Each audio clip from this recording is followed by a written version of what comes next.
This is Three Dog. How can I help? Andy here again, playing some Dragon Age Inquisition, getting destroyed by a dragon. I thought it's an appropriate time to talk a little bit about the tactic options that you have in Dragon Age Inquisition. It's an interesting meld, I think, of Origins and Dragon Age 2, of what they've decided to do here. It's not quite as expansive as a lot of the other games, not even close in a lot of ways, but I think they were able to streamline it the smart way, unlike the crafting, which is just a complete mess. All right, so let's go to our character record, and you're going to want to look at your particular skills. I'm a mage. If you played mage at all, you know you need to have some spirit. If you don't have barrier as a mage, there's no point in being a mage. It's vital to the group.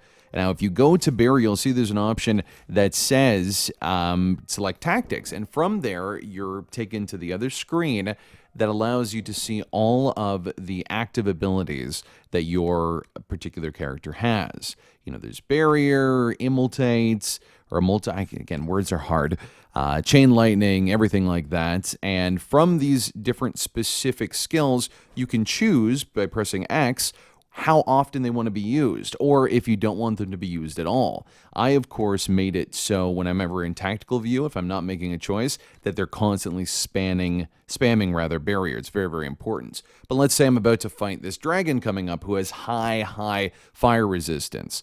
I would take those particular skills and get rid of them. You can do this for all characters and really set up your tactics before you go ahead and battle a particular opponent.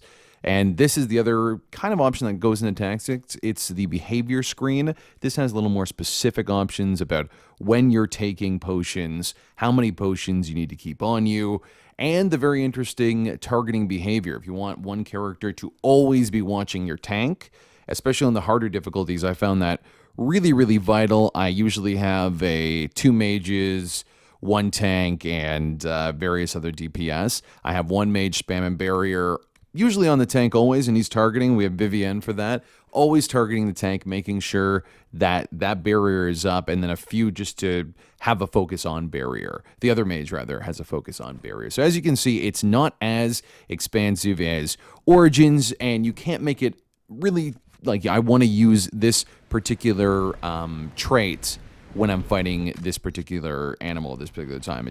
It doesn't work that well. I'm about to get hit by a fireball, unfortunately. And because of that, there are some limitations. You know, when you actually are in battle, when you do take a few steps and get in there, you'll see that it can be a little bit difficult.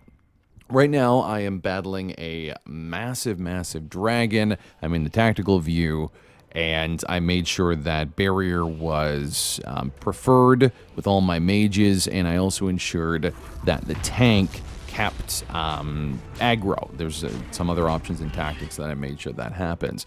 When I'm flipping through different characters, it's very important to make sure that your tactics are set up for this particular fight. This is before I even discovered that you could eliminate and tell them not to use certain abilities like the fire ability. So that's one of the main things.